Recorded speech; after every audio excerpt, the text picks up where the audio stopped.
कर्मण्येवाधिकारस्ते मा फलेषु कदाचन।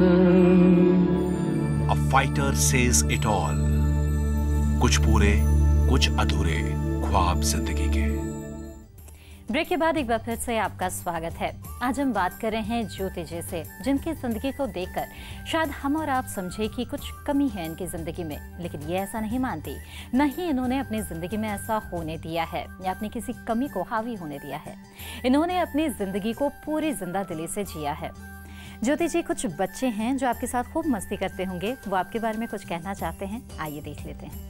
दीदी बुक्स तो खैर बहुत ही ज़्यादा अच्छा लिखती हैं। इवन जब भी मुझे भी इवन कोई प्रॉब्लम होती है, वो मुझे एग्ज़ाम्स या कोई भी टेस्ट वगैरह होगा, मुझे बहुत ही ज़्यादा हेल्प करती हैं।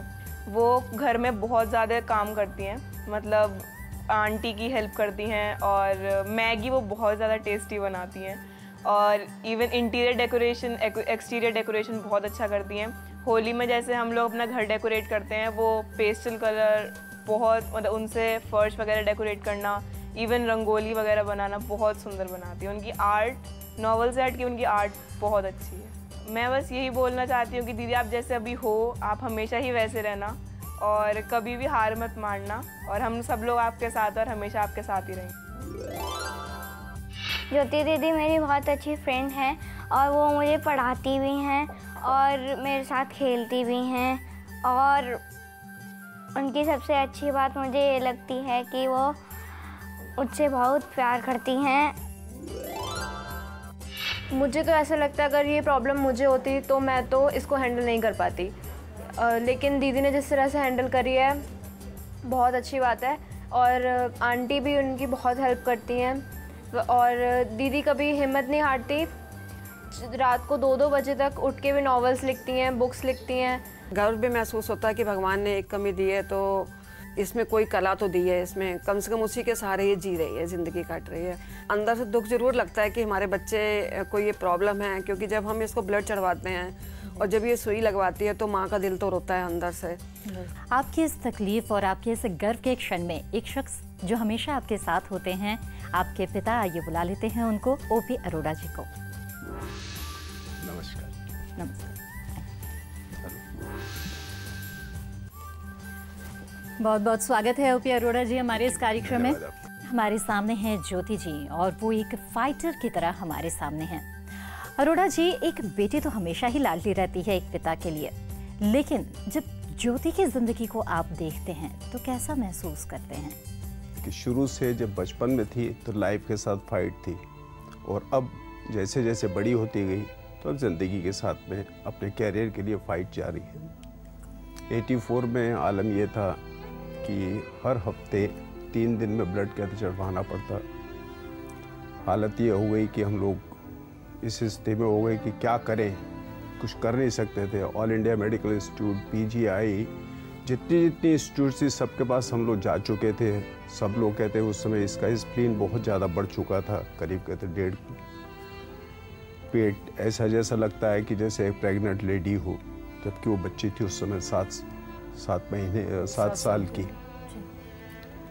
तो उस समय फिर कहते ये हम लोग गाजियाबाद, मेरा ट्रांसफ़र हुआ, नरेंद्र मोहन हॉस्पिटल में हम लोग गए। वहाँ पे डॉक्टर अरुण कुमार थे, डॉक्टर भगत थे, उन्होंने बात की कि भाई इसका ऑपरेशन करेंगे। तो मुझे अचंभा हुआ कि इस बारे में कि क्या कहते ऑपरेशन कर पाएंगे, यानी ऐसा संभव है? तो बोले नहीं हम लोग करेंगे। उनकी तरफ से इनकरेजमेंट मिला, हम लोग अपनी तरफ से जितना भी हमसे प्रयास हो सका हम लोगों ने किया। और मैं यानी कि उस क्षण को मिराकल मानता हूँ कि किस तरह से कहते ये निकल करके आई उस ज़िंदगी में, जहाँ पे 77 में यानी कि 7 साल की थी।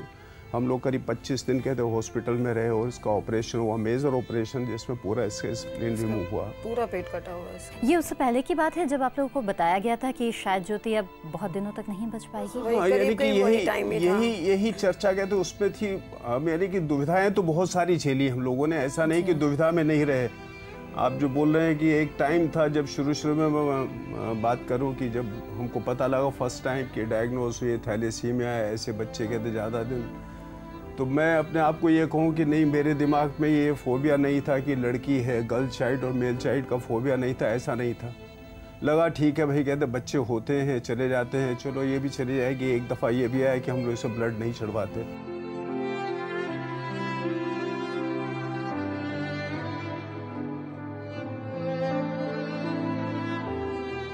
लेकिन जब फरवरी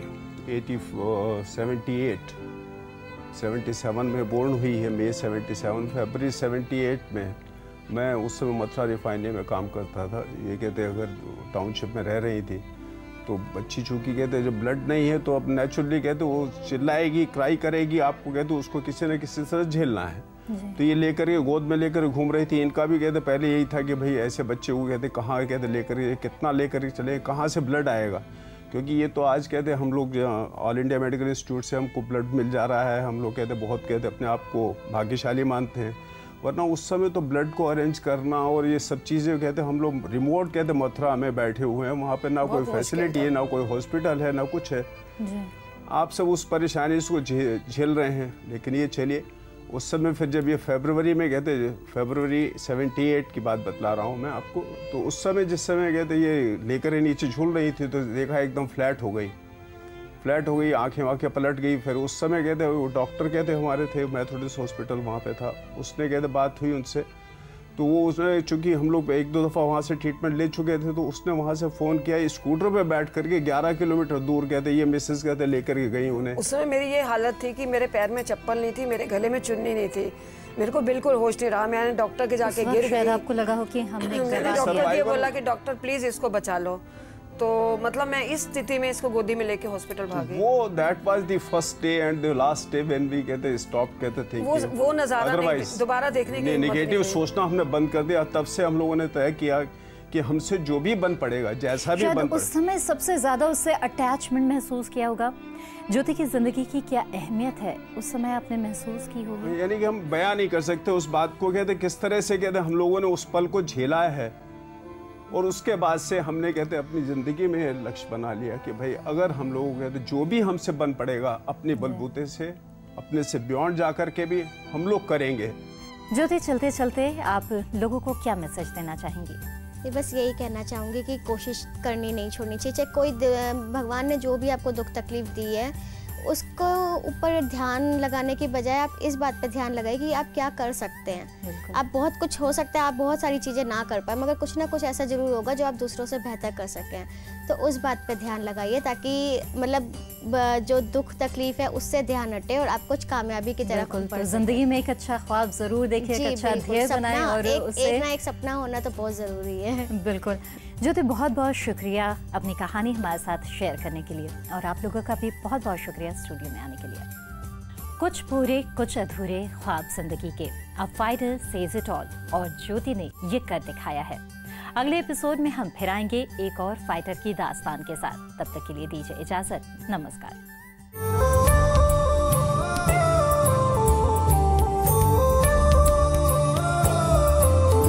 कुछ पूरे कुछ अधूरे ख्वाब जिंदगी के। पल्स वेव की प्रस्तुति